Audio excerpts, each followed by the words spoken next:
하나님 아버지 하나님 감사합니다. 오늘도 주님의 말씀을 들고 이 자리에 섰습니다. 주께서 제게 가르쳐 주신 그대로 제가 또한 전할 수 있도록 인도하시고 받는 사람도 주님께서 하신 말씀으로 이 말씀을 그 마음 밥 가운데 받아들임으로 30배, 60배, 100배의 열매를 맺을 수 있도록 은혜를 내려 주시옵소서. 모든 말씀 우리 주 예수 그리스도 이름으로 기도드립니다. 아멘. 자, 그러면 처음 슬라이드 볼까요? 다들 일어서 주시기 바랍니다. 본문 읽으실 때 다들 마태복음 18장 1에서 4절입니다. 그때 제자들이 예수님께 나와 이르되 천국에서는 누가 크니이까? 예수님께서 한 어린아이를 불러 그들 가운데 세우시고 이르시되 진실로 너희에게 이르노니 너희가 돌이켜져 어린 아이들과 같이 되지 아니하면 결단코 천국에 들어가지 못하리라. 그러므로 누구든지 어린아이와 같이 자기를 낮추는 사람이 천국에서 큰 자니라. 다 앉아주십시오. 지난 시간에 제가 마무리를 지으면서 숙제를 하나 내드렸었지요. 기억나세요? 그것은 예수님께서 말씀하신 바로 이렇게 본문에서 돌이켜져 어린아이들과 같이 되지 아니하면 천국에 결코 들어가지 못한다고 이렇게 말씀하셨는데 이게 무슨 뜻이냐 하는 것입니다. 이에 대해서 돌이켜 순진하고 죄가 없는 어린아이들처럼 되지 아니하면 결단코 천국에 들어가지 못하리라. 이게 그런 뜻일까요? 그렇게 해석하면서 설교한 그 밑팔근 그 채플 군인에 대해서 제가 잘못을 지적하니까 용산 채플로 목사를 비롯한 많은 사람들이 거세게 반발했다고 제가 그때 말씀드렸었죠. 이처럼 해석하는 것은 비단 용산 채플만이 아닙니다. 대부분 종교인들이 이렇게 해석하죠. 다음 슬라이드 보겠습니다. 요한복음 17장 25절입니다. 의로우신 아버지여, 세상이 아버지를 알지 못하여도 나는 아버지를 알았사옵고 그들도 아버지께서 나를 보내신 줄 알았사옵나이다. 예수님께서 하시는 그 기도죠. 예수님께서 밝히 말씀하시듯이 세상이 아버지를 알지 못하였다고 말씀합니다. 아버지는 누구죠? 아버지는 바로 예수님, 동일한 분이시잖아요. 그러니까 세상이 하나님 아버지를 알아보지 못함으로 예수님도 알지 못하는 것이죠. 여기서 세상은 그럼 누구를 의미하고 있는 것일까요? 누구나 무엇을 의미하고 있는 것일까요? 다음 슬라이드 볼까요? 요한복음 15장 18에서 27절입니다. 세상이 너희를 미워하면 너희보다 먼저 나를 미워한 줄을 알라. 너희가 세상에 속하였으면 세상이 자기의 것을 사랑할 것이나 너희는 세상에 속한 자가 아니요 도리어 내가 너희를 세상에서 택하였기 때문에 세상이 너희를 미워하느니라.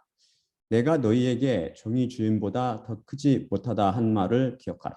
사람들이 나를 핍박하였은즉 너희도 핍박할 것이요 내 말을 지켰은즉 너희 말도 지킬 것이라. 그러나 사람들이 내 이름으로 말미암아 이 모든 일을 너희에게 하리니 이는 나를 보내신 이를 알지 못함이라. 내가 와서 그들에게 말하지 아니하였더라면 죄가 없으려니와 지금은 그 죄를 핑계할 수 없느니라. 나를 미워하는 자는 또 내 아버지를 미워하느니라.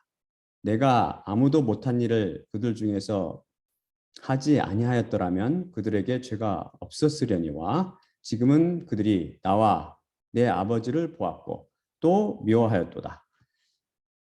그러나 이는 그들의 율법에 기록된 바 그들이 이유 없이 나를 미워하였다 한 말을 응하게 하려 함이라. 내가 아버지께로부터 너희에게 보낼 보혜사 곧 아버지께로부터 나오시는 진리의 성령님이 오실 때 그가 나를 증언하실 것이요 너희도 처음부터 나와 함께 있었으므로 증언하느니라.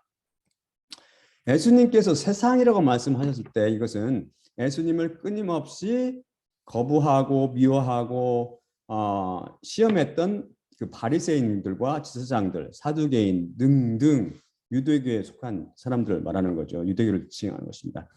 하지만 예수님께서는 여기서 이 말씀하실 때 유대교에만 국한된 것이 아닙니다. 지난 시간에 음료 비밀을 낱낱이 풀어보면서 음료는 세상을 가리킨다고 알아봤죠. 하지만 세상을 눈에 보이는 지구와 혼동하시면 안 된다고 말씀드렸죠. 이것은 여러 측면에서 인간 존재의 체계라고 체계를 의미한다고 말씀드렸죠. 그 속에 뭐가 있어요? 정치, 경제, 종교, 문화, 사회 등등 이 중에 하나 종교가 들어가잖아요. 이 모든 이 시스템을 통해 세상이 유혹하는 것은 뭐예요? 헛된 영광과 헛된 만족과 지속하지 않은 기쁨. 이것을 뭐라고 그래요? 쾌락이죠. 이건 쾌락을 제공할 뿐입니다. 예수님께서는 특히 여기서 세상을 여러 시스템 중 하나인 종교를 지금 예로 들어 가리키고 말씀하시는 거죠. 유대교라는 종교가 예수님을 알아보지 못하고 핍박하고 미워했듯이 세상에 속한 예수라는 가면을 쓴 종교들이 그리고 또 그거에 속한 종교인들이 장차 예수님과 그의 제자들로 대표되는 그리스도인들을 미워하고 핍박할 것이라는 거죠.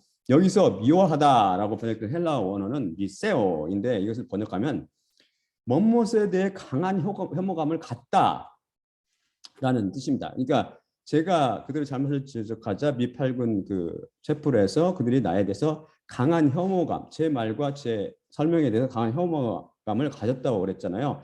이게 바로 그 한 예가 될 수 있다고 말씀드렸죠. 이건 그래도 가벼운 경우예요. 이것은 가벼운 경우 세상은 그리스도인들을 어떻게 하냐면 이렇게 혐오할 뿐만 아니라 때로는 죽이려고 해요. 미워하고 죽이려고 합니다. 뭐라고 그랬어요? 음녀가 성도들의 피와 예수님의 증인들의 피에 취하였다고 그랬잖아요.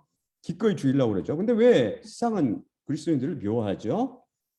예수님을 증언하는 영, 이 영인 성령, 곧 그 성령을 통해서 예수님의 말씀을 전하며 음녀의 치부를 드러내는 거죠. 드러내기 때문에 음녀가 정말 그 그리스도인들을 미워하고 이를 갈며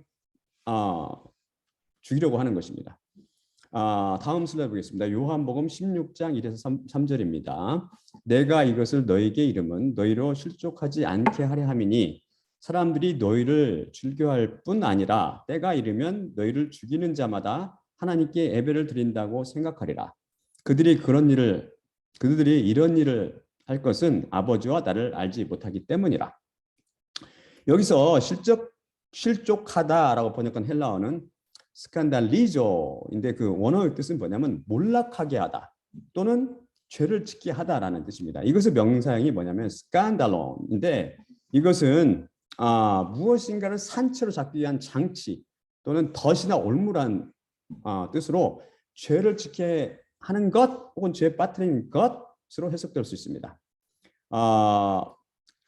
세상이 미워할 것이라고 미리 말씀하심으로써 지자들로 하여금 죄를 짓지 않게 한다고 말씀하셨는데 이게 무슨 말이냐면은 예수님께서 제자들을 세상에 보내주셨어요. 그러면 세상에 나서 예수님의 말씀을 증언할 때 세상이 그 말씀을 받아들이고 예뻐하기는커녕 어떻게 이를 거부하고 미워하고 핍박하게 된다면 그들이 돌아와서 예수님께 불평할 거 아니에요.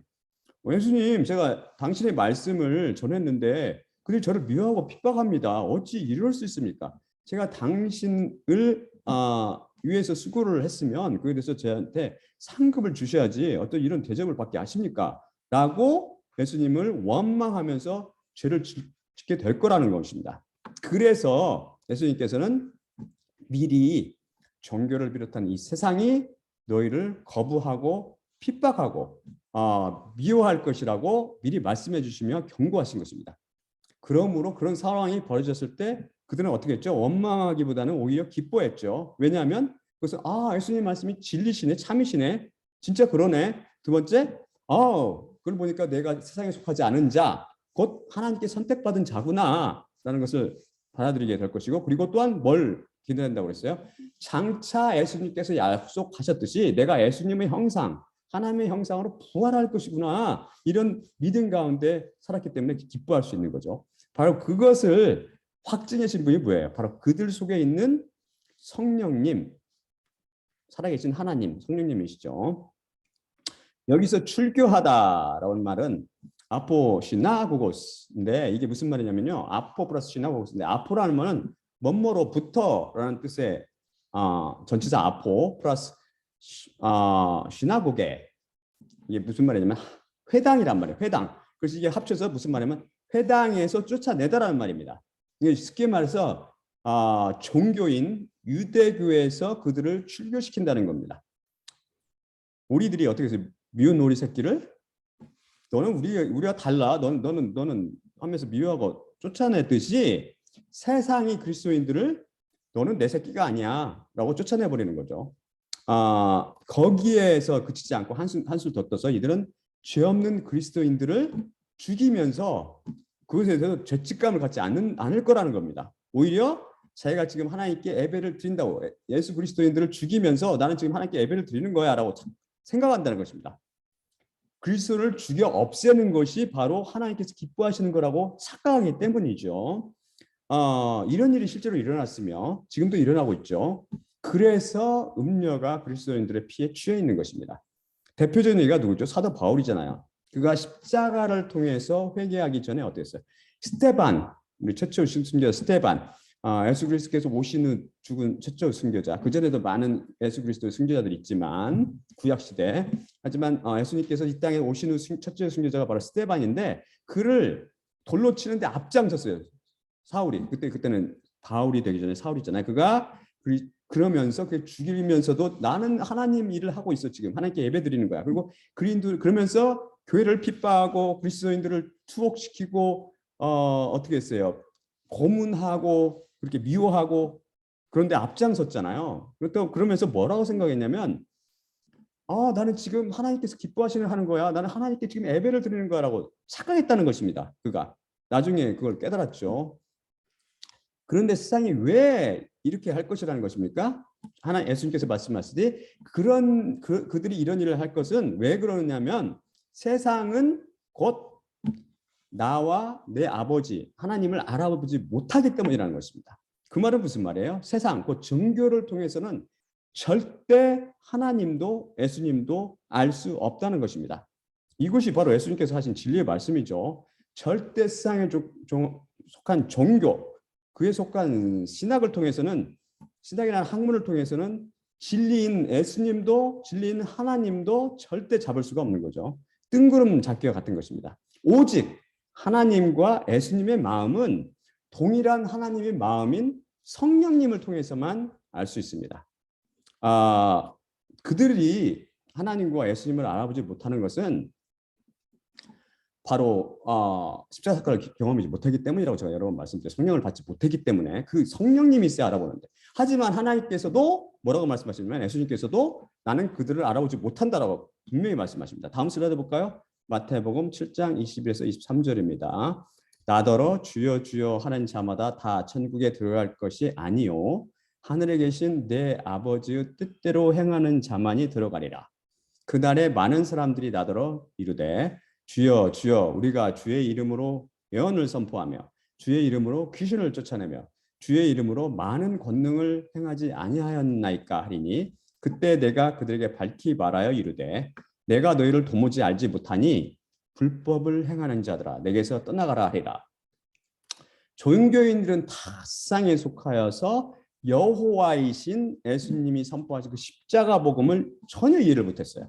그런 까닭에 개인적으로 십자가 사건이 일어날 수가 없죠. 이랬으면 무슨 문제가 남아 있는 거예요? 죄의 문제. 죄의 문제가 남아 있기 때문에 불법으로 차 있는 것입니다. 그런 그들을 예수님께서 쫙 보시고 십자가 사건이 통과되지 않은 그런 사람들을 보고 나는 너희를 정말 알지 못하노라라고 매정하게 맺히는 거예요. 왜 그러죠? 빛이신 예수님께서는 어둠을 결코 용납하지 못하시기 때문입니다. 저는 앞으로 장차 세상으로부터 기독교, 천주교, 그리스도정교, 힌두교, 모든 불교, 회교 이런 모든 종교 이런 종교들뿐만 아니라 종교인들로부터 미움을 받고 핍박을 받을 거라고 예측합니다.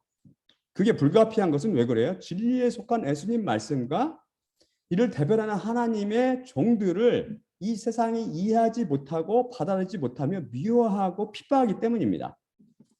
용산 촛불의 한 예가 되겠죠. 다음 슬라이드 보겠습니다. 요한계시록 19장 9에서 10절입니다. 그러자 그가 내게 말하기를 기록하라. 그 양의 혼인잔치에 청함을 받은 자들은 복이 있도다 하고 또 내게 말하되 이것은 하나님의 참되신 말씀이라 하기로 내가 그 발 앞에 엎드려 경배하려 하니 그가 나에게 말하기를 나는 당신 및 예수님의 증언을 받은 당신의 형제들과 같이 된 종이니 삼가 그리하지 말고 오직 하나님께 경배하라. 예수님의 증언은 대언의 영이기 때문이니라. 여기서 가장 해석이 어려운 부분은 예수님의 증언은 대언의 영이기 때문이니라입니다. 이것을 헬라 원문을 한번 볼까요? 다음 슬라이드 보세요. 요한계시록 19장 10절입니다. 제가 간단히 설명해 드릴게요. 해, 정관사. 이제는 뭐 여러분들 잘 아실 거예요. 해, 정관사, God, 뭐뭐이기 때문이다. 뭐뭐이 때문이니 이런 말이고, 말투리아 이건 증언이란 말이고요. 예수, 예수님의 소유격, 에스틴 비동사 뭐뭐이다. 토, 정관사, 푸뉴마 이것은 영 또는 성령을 뜻한다고 그랬죠. 여기서는 성령을 뜻합니다. 테스, 정관사, 프로페테이아스 예언의라는 말이죠. 소유격, 예언의 소유격. 예수님의 증언은 예언의 영이기 때문이라는 말인데 여기서 말투리아라는 말은 무슨 말이냐면 개인의 지식이나 믿음에 근거한 확신 또는 증명이라는 말로 간략히 증언으로 번역할 수 있습니다. 여기에서 파생한 다른 명사가 말투스란 말인데요. 이것은 무슨 말이냐면 법적 문제에 대해 증언하는 사람으로 간략히 증인이라는 뜻입니다. 예수님께 대해서 증언하는 사람이 누구죠? 바로 말투스, 바로 증인인 거죠. 세상 법정에서 증인으로 나서서 증언하는 사람들은 누구죠? 보통 어떤 사람들인가요? 범죄가 발생한 것을 보거나 들은 사람, 혹은 범죄나 피고인에 대한 중요한 정보를 가지고 있는 사람을 증인으로 채택하죠. 그래서 이런 증인에 대해서 변호인과 검사는 모두 증인을 불러서 그런 상황에 대해서, 범죄 상황에 대해서 알고 있는 것을 증언시킵니다. 이게 증인이 법정에 있어서 말하는 것을 증언한다고 말하는 거죠. 증언이라고. 미국에서 법정에서 써서 증언을 할 때 다음과 같은 맹세와 확약을 시킵니다. 제가 번역했는데요. 맹세, 나는 전능하신 하나님을 두고 진실과 모든 진실만을 말하겠다고 맹세합니다. 확약, 나는 진실, 모든 진실, 오직 진실만을 말할 것이라고 엄숙하고 신실하며 진심으로 선언하고 확언합니다. 라고 말하는 거죠. 그래서 거짓 증언을 뭐라고 그래요? perjury. 들어보시는지 모르겠어요. 뒤에서. perjury, 곧 위증이라고 해서 이거 이렇게 하면은 perjury 하면 이렇게 맹세하고 확약했는데도 거짓이 드러나면은 벌금형을 때리거나 감옥형에 처해지는 거죠. 심각하면 문제가 큰 거면. 예수님께서는 누구를 이렇게 고소했죠? 예수님을 제사장들과 바리새인들, 이 세상이 바로 예수님을 뭘로 고소했어요? 범죄자로 고소했잖아요. 그들이 열심으로 섬기는 누구를 여호와라 불리는 송아지를 모독했고, 또한 그들이 애독하는 불경인 율법을 훼손했다는 것이었습니다. 세상은 그분께 사형을 언도하고 그분을 십자가에 매달아 죽여버렸죠. 하지만 그분께서 하신 말씀처럼 곧 성경 말씀대로 사흘째 다시 살아났습니다. 이때 예수님의 제자들이 예수님의 부활의 증인으로서 그분이 다시 살아나셨음을, 또한 예수님께서 무죄하심을 세상에 선포했죠. 부활이 어떤 뜻이라고 했어요? 부활은 바로 예수님께서 참으로 죄가 없으시며 그분의 제사를 하나님께서 기뻐 받으셨고 예수님께서 세상의 구세주라는 것을 세상에 보여주는 가장 큰 증거라고 말했습니다. 그래서 이 예수님의 증인, 대열에 낀 게 누구예요? 예수님의 제자들. 여기서 보셨어요. 예수님의 제자들과 그 순교자, 그분은 증언하다가 돌에 맞아 죽은 거잖아요. 스데반, 또한 그를 죽인 사도 바울도 끼어 있습니다. 또한 예수 그리스도 십자가를 통해서 옛사람이 폐기처금을 당하고 성령님을 통해서 위로부터 난 그리스도인들입니다. 이 사람들이 여기 대열에 끼어 있죠. 지금 십자가 복음을 전하고 선포하는 저 이유승도 예수 그리스도의 부활의 증인의 대열에 끼어 있는 거죠. 그래서 말티스, 즉 증인이라는 단어라는 뜻은 어떤 뜻도 있냐면 one who witnesses at cost of life라는 뜻으로 목숨을 걸고 증언하는 자라는 뜻도 있습니다. 이것을 영어는 뭐라고 번역하냐면 martyr, 그러니까 순교자라고 번역해요. 그러니까 예수님의 그 증인들이 바로 순교자인데 이 순교자라는 것은 스테반처럼 꼭 죽어야 순교자가 되는 것이 아니에요. 여기서 본래 헬라 뜻에서 말하듯이 그리스도 십자가 복음은 목숨을 걸고 증언하는 그 모든 그리스도인들이 하나님 보시기에는 이미 순교자들인 것이죠. 다시 요한계시록 말씀으로 돌아와서 해 가르 말투리아 예수 에스틴 토 푸뉴마 테스 프로페테이아스. 그래서 왜냐함이란 말, 가이란 말을 빼면 어떤 말이 되냐면 해 마티리아 에스 에스틴 해 I mean 토 분유마 테스 프로페테이아스가 되는데 이를 번역하면 어떻게 되냐면 예수님의 증언은 에어는 영이니라가 됩니다. 푸뉴마는 영이라는 뜻도 있지만 여기서는 성령이라는 뜻이라고 제가 말씀드렸죠. 조금 전에. 여기서 헬라어 단어 원어적 의미를 한번 간략히 살펴볼까요? 여기서 예언으로 번역한 프로페테이아라는 말은 무슨 말이냐면 하나님의 뜻이나 목적을 해석하는 행위를 말합니다. 신비주의 누룩에 물들어 있는 종교인들은 이걸 뭐라고 해석하죠? 앞으로 다가올 일을 미리 알고 말함이라는 말로 잘못 해석하고 있는데 성경에서 그런 의미를 안 써요. 세상 끝을 보시는 하나님께서 성경을 통해서 말씀을 하시면 성령님의 계시를 통해 그분의 말씀을 받은 선지자들이 그것을 그대로 전하는 것입니다. 이게 바로 프로페테이아예요. 이것을 동사 프로페티오란 말은 무슨 말이냐면 영감받은 계시를 선포하다는 말이에요. 그러니까 혹은 다른 의미가 있는데 보이지 않게 감춰져 있는 어떤 것에 대해서 말하다. 이것을 이게 포괄화해서 말씀드리면 하나님께서 성경 말씀 중에 감춰두신 비밀들을 성령님의 계시를 통해 밝히 드러내어 선포하다는 말입니다. 간략히 말해서 계시받은 말씀을 선포하다라고 번역할 수 있죠. 바로 정확히 제가 하고 있는 일 있잖아요. 지금 하고 있는 거. 선지자를 프로페테스라고 하는데 이 헬라어적인 의미는 무슨 말이냐면 하나님의 뜻이나 목적을 선포하고 드러내도록 하나님께 영감을 받은 사람이라는 뜻입니다. 하나님 이것은 무슨 말이냐면 하나님의 말씀을 그대로 전달하는 자. 이 사람들이 자꾸 말씀을 변질하고 해석하기 때문에 그렇게 하지 않고 그 하나님의 말씀을 그대로 받아서 그대로 전하는 거죠. 그걸 대언자 또는 하나님의 대변인이라는 뜻입니다. 곧 하나님의 입 노릇을 하는 하나님의 종이죠. 다시 요약하면 예언이란 말은 성경 말씀은 성령님의 계시를 통해서 해석하는 행위고 예언하다라는 말은 계시받은 성경 말씀을 선포하다라는 뜻이며 선지자라는 것은 성경 말씀을 그대로 전하는 자, 대언자, 하나님의 대변이라는 뜻입니다. 그럼 예수님의 증언은 예언의 영이다라는 게 무슨 뜻일까요?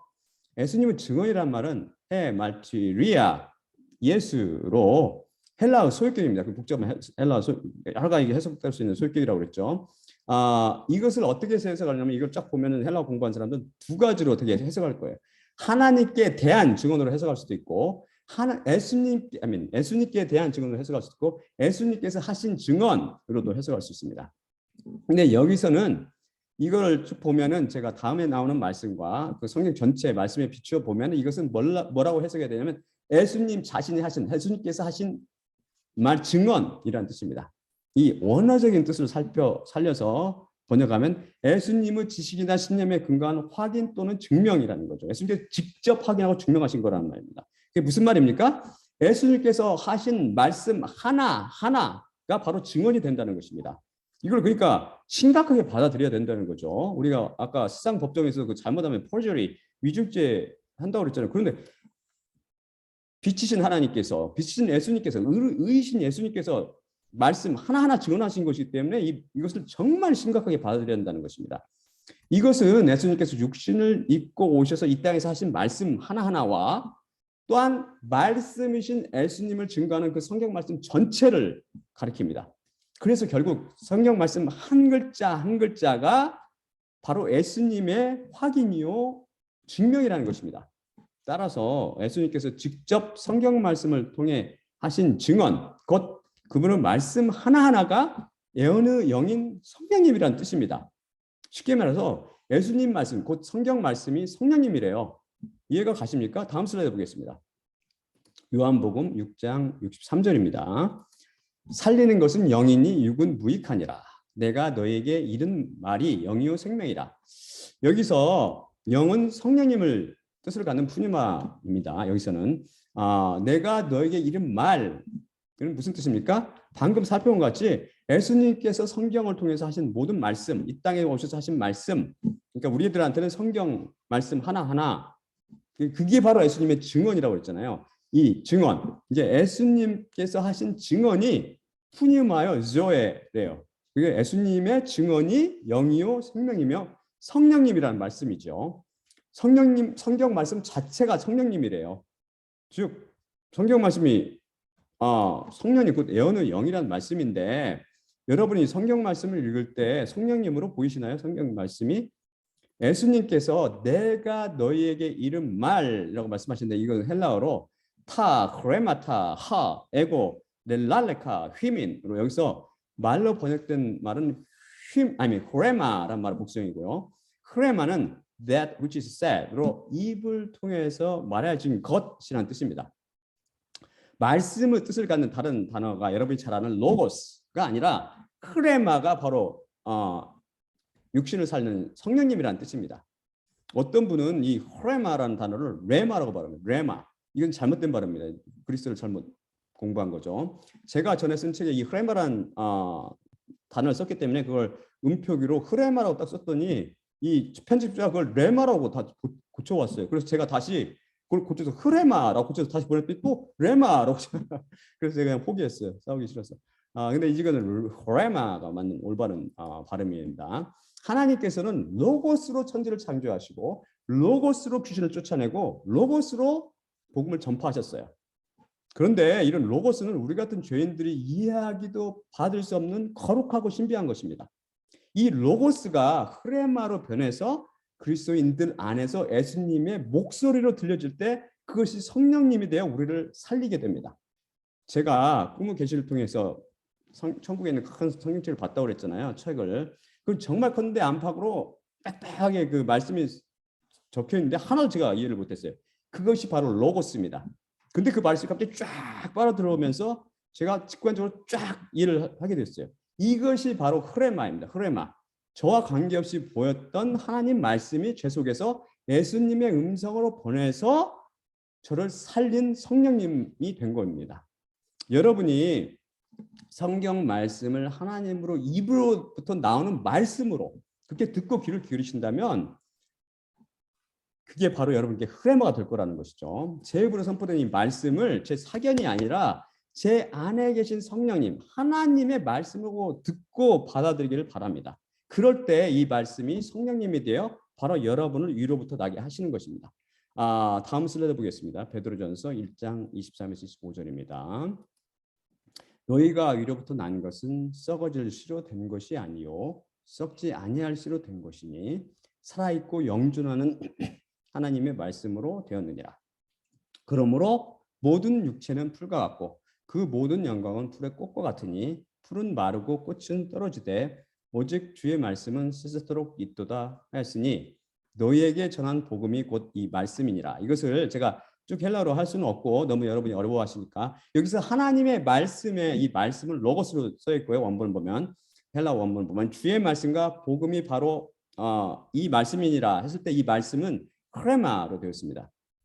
로고스가 여러분의 말씀에 씨가 되어 여러분의 마음밭에 떨어집니다. 그러면 그 말씀이 예수님의 음성으로 크레마로 십자가 복음으로 들려질 때 여러분이 물과 성령을 통해 위로부터 거듭나는 것입니다. 위로부터 나게 되는 거죠. 다음 슬라이드 볼까요? 요한계시록 19장 9에서 10절로 다시 돌아오겠습니다. 그러자 그가 내게 말하기를 기록하라. 그 양의 혼인잔치에 청함을 받은 자들은 복이 있도다 하고 또 내게 말하되 이것은 하나님의 참되신 말씀이라 하기로 내가 그 발 아래 엎드려 경배하려 하니 그가 나에게 말하기를 나는 당신 및 예수님의 증언을 받은 당신의 형제들과 같이 된 종이니 삼가 그리하지 말고 오직 하나님께 경배하라. 예수님의 증언은 예언의 영이기 때문이니라. 여기서 예수님의 증언을 받은 이는 누구입니까? 사도 요한, 여기서 말씀하신 사도 요한과 사도 요한의 형제들, 곧 그리스도인들을 가리킵니다. 이 말을 한 천사는 여기에 포함되지 않죠. 천사가 나가서 하나님 복음을 전하지 않잖아요. 하나님께서는 예수님의 증언, 곧 예수님의 말씀이 그 속에 하나하나 새겨져 살아 있는 자, 곧 성령님을 받은 자를 세상에 내보내서 목숨을 걸고 십자가 복음을 전하게 하십니다. 그때 세상은 우리에게 거짓 증언을 했다고 위증죄를 덮어 씌우죠. 예수님께서 그랬듯이 우리를 이단으로 몰기도 하고 세상 법정에 고소하기도 하고 벌금을 물리기도 하고 감옥형에 처하기도 하고 죽이기까지 합니다. 하지만 우리 안에 살아계신 예수님의 증언이 우리로 하여금 이 세상을 넉넉히 이해합니다. 세상이 결코 십자가 사건을 통해서 위로부터 난 그리스도인들을 무릎 꿇게 하지 못하죠. 그 안에 예수님의 증언, 곧 예수님의 영, 예언의 영인 성령님이 살아서 권능으로 역사하기 때문입니다. 그럼 용산 촛불로 대표되는 세상이 이해하지 못했던 본문으로 돌아와 십자가 복음을 한번 풀이해 볼까요? 다음 슬라이드 보겠습니다. 마태복음 18장 1에서 4절입니다. 그때 제자들이 예수님께 나와 이르되 천국에서는 누가 크니이까? 예수님께서 한 어린아이를 불러 그들 가운데 세우시고 이르시되 진실로 너희에게 이르노니 너희가 돌이켜져 어린아이들과 같이 되지 아니하면 결단코 천국에 들어가지 못하리라. 그러므로 누구든지 이 어린아이와 같이 자기를 낮추는 사람이 천국에서 큰 자니라. 여기서 과연 예수님께서는 흔히 종교인들이 풀이하듯이 어린아이가 천진난만하고 죄가 없는 것처럼 돌이켜 어린아이처럼 순진하고 죄가 없이 되라는 뜻으로 이 말씀을 하였을까요? 여기서 가장 중요한 구절을 헬라어로 살펴보겠습니다. 마태복음 18장 3절입니다. 아멘. 우리 배웠죠. 아멘. 진실로라는 뜻이고 진실로, truly, 진실로, 레고, 내가 말한다. 피민, 너희들에게 에안메, 뭐뭐하지 아니하면, 스트라페테, 돌이켜져라는 뜻이고 너희가 돌이켜져. 카이, 그리고 게네스테, 뭐뭐가 되다. 호스, 뭐뭐처럼. 타, 정관사, 파이디아, 아이들 이런 뜻이고 우메라는 것은 절대 결탄코란 말입니다. 에이셀 세테 들어가다 에이스 뭐뭐 안으로 텐 바실레이안 왕국 톤 우라논 하늘들에 이게 이 말은 무슨 말이냐면 진실로 너에게 이르노니 너희가 돌이켜져 어린 아이들과 같이 되지 아니하면 결단코 천국에 들어가지 못하리라라는 말인데요. 여기서 중요한 단어가 바로 스트라페테라는 말인데요. 이것은 스트레포라는 단어의 가정법 부정과거 수동태 2인칭 복수형입니다. 다시 할까요? 가정법 부정과거 수동태 2인칭 복수형입니다. 복수한 것처럼 보이지만 잘 들어보세요. 스트레포라는 것은 여러 가지 다른 뜻이 있지만 여기서는 내적 변화를 경험하다 혹은 전환하다라는 뜻입니다. 근데 여기서 중요한 것은 제가 말하죠. 가정법 부정과거 수동태입니다. 수동태. 명작 이것이 수동태, 예수님께서 수동태로 말씀하셨고 수동태로 적혀 있다는 것이다. 쓰였다는 것입니다. 여러분 기억나시나요? 능동태는 뭐죠? 주어가 active, 영어로 주어가 직접 어떤 일을 행하는 것이고 수동태, passive는 주어가 누군가에 의해서 어떤 일을 당하는 것입니다. 예를 들어서 능동태는 선물을 주다. 우리 수동태는 어떻게 되죠? 선물 줌을 당하다. 좀 어색하죠? 선물을 받다 하죠. 도둑질 하다. 능동태라는 도둑질 하다의 수동태는 뭐예요? 도둑질 당하다. 맞다라는 뜻입니다. 따라서 수동태인 스트라페테는 내적 변화를 경험받다, 전환을 받다라는 뜻입니다. 이 변화나 전환이 스스로 노력이나 수고 혹은 열심과 무관하게 수동적으로 일어난다는 것입니다. 이 단어가 수동태로 쓰여 있는 것이 여기서 핵심이죠. 많은 종교인들은 이 어린아이들처럼 되려고 어떻게 몸과 마음을 다하여 애쓰며 그것을 또한 독려하죠. 그게 호락호락 되던가요? 이 말씀 자체를 이해하지 못하는 거죠. 그것은 우리 인간들에게 달려있는 게 아니에요. 수동태로 말씀하셨고 수동태로 쓰여졌기 때문입니다. 이 말씀이 여러분 이 로고스가 이렇게 크레마로 살아나십니까? 안타깝게도 한글 성경들은 스트라페테를 100% 다 능동태로 번역했어요. 너희가 돌이켜 어린아이들과 같이 되지 아니하면이라고 오역했습니다. 이것은 자기 수고와 노력을 부채질한 중요한 이유가 되는 것이죠. 여기서 돌이켜가 아니라 너희가 돌이켜져라고 수동태로 번역해 봤습니다. 무엇이 수동태, 곧 수동적으로 이러면 우리 선택이나 의지, 소원 또는 수고와 무관하게 하나님께 달려 있으며 온전히 하나님의 은혜로 일방적인 선물로 주어진다고 했죠.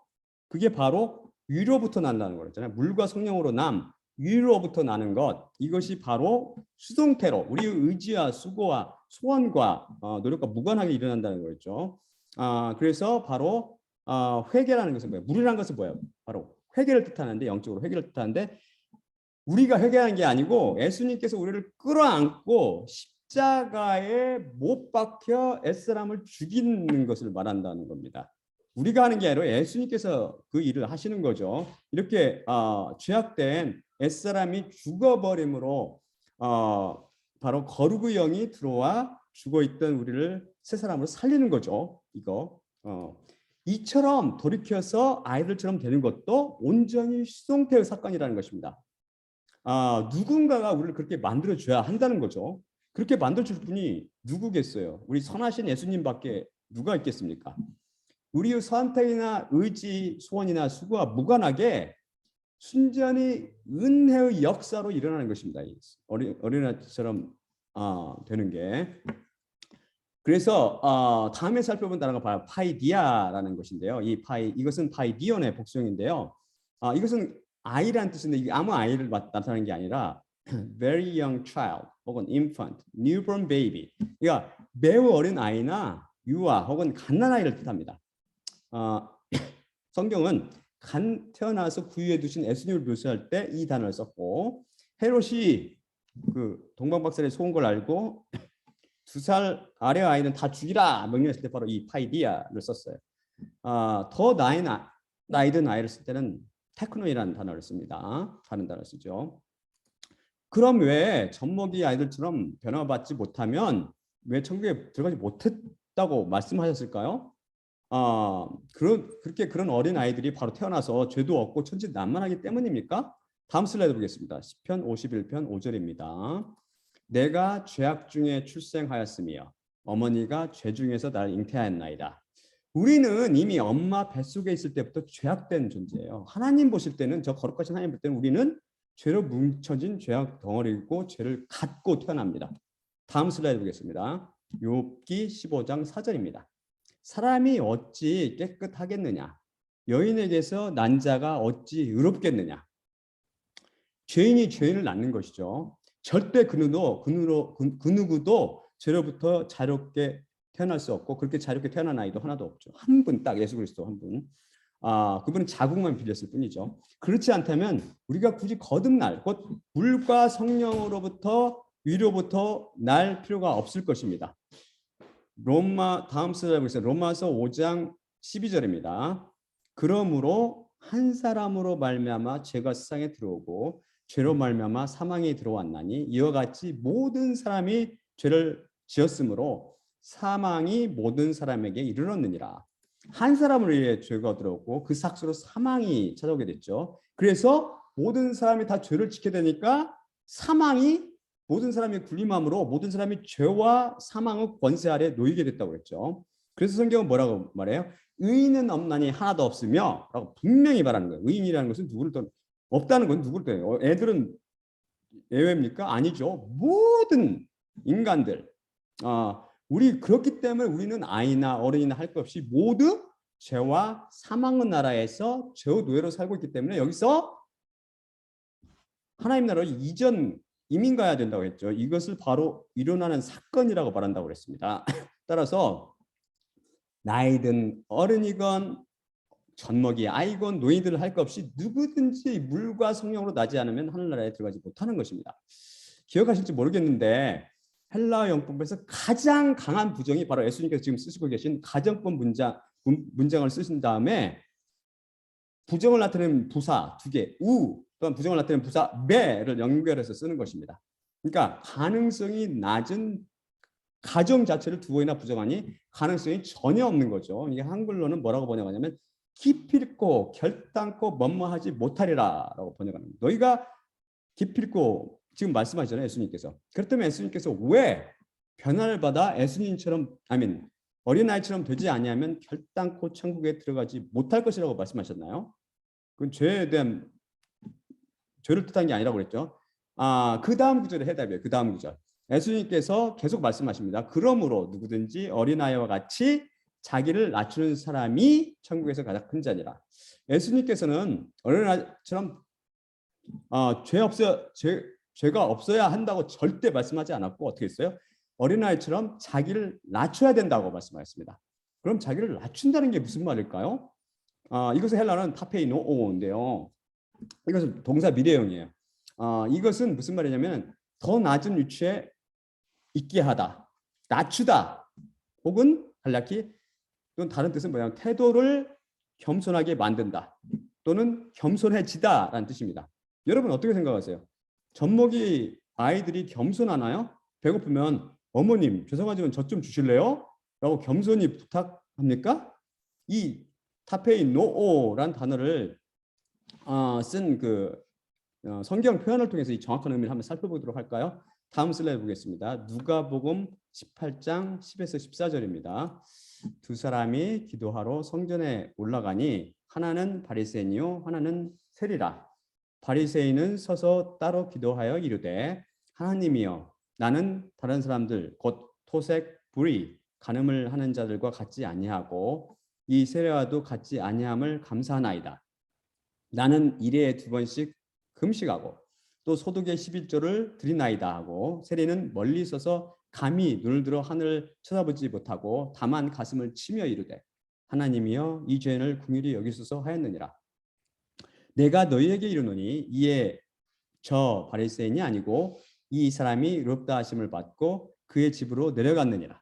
무릇 자기를 높이는 자는 낮아지고 자기를 낮추는 자는 높아지리라 하시니라. 이제 감이 잡히십니까?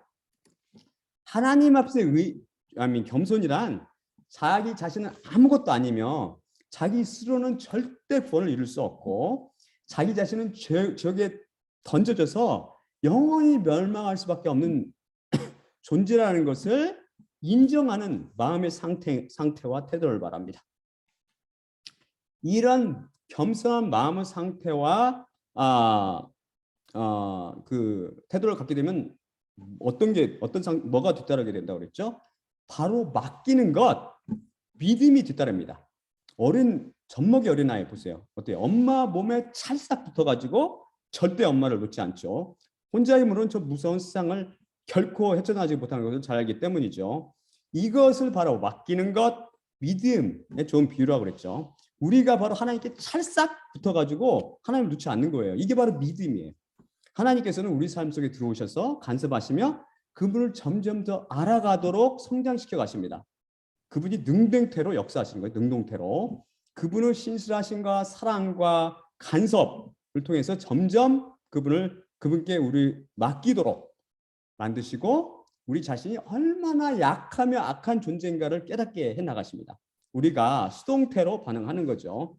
결국 그분은 우리가 그분 없이는 결코 죄와 사망과 마귀의 권세로부터 해방될 수 없는 비참한 죄인임을 깨닫게 하시고 우리를 온전히 그분께 맡기도록 인도하십니다. 바로 기도하러 성전에 올라간 세리처럼 말입니다. 이것이 바로 돌이켜서 아이처럼 만드시는 하나님의 역사입니다. 이 역사를 통해 우리는 온전히 십자가 앞에 두 손 들고 나오게 되며 그때 예수님께서 우리 옛사람을 끌어안고 십자가에 못 박아 폐기처분하시고 성령님을 주시어 우리를 새 피조물로 창조하시고 위로부터 나게 하시는 것입니다. 결국 너희가 돌이켜져 어린아이들과 같이 되지 아니하면 결단코 천국에 들어가지 못하리라 하신 말씀은 너희가 물과 성령으로 즉 위로부터 나지 아니하면 하나님 나라에 들어갈 수 없느니라는 말씀처럼 십자가에 대한 이야기였습니다. 결론은 하나님의 역사를 통해 우리가 돌이켜져 어린아이들처럼 되어 예수님께 우리 자신을 온전히 맡김으로 십자가 사건을 일으키게 되고 이를 통해 물과 성령으로 나지 아니하면 결단코 천국에 들어가지 못할 것이라는 말씀입니다. 결국 십자가 사건 없이는 그 누구도 하나님 나라도 천국도 들어갈 수 없습니다. 이것은 만고불변의 진리의 말씀입니다. 여러분이 스스로를 낮추시고 겸손히 십자가 앞으로 나올 수 있도록 예수님을 여러분 삶 속에 초청하십시오. 그분이 여러분을 갓난아이들처럼 겸손하게 만들어 결국은 위로부터 나도록 이끌어 가실 것입니다. 자, 마지막으로 다음 슬라이드 읽고 마치겠습니다. 고린도전서 11장 23에서 26절입니다. 내가 너희에게 전하는 것은 주님께 받은 것이니 곧 주 예수님께서 잡히시던 밤에 떡을 취하시고 감사하신 후 떼어 이르시되 이것은 너희를 위하는 내 몸이니 이것을 행하여 나를 기억하라 하시니라. 식후에 또한 그와 같이 잔을 취하시고 이르시되 이 잔은 내 피로 세운 새 언약이니 이것을 행하여 마실 때마다 나를 기억하라 하시니라. 그러므로 너희가 이 떡을 떼며 이 잔을 마실 때마다 예수님의 죽으심을 그분이 오실 때까지 전파할지니라.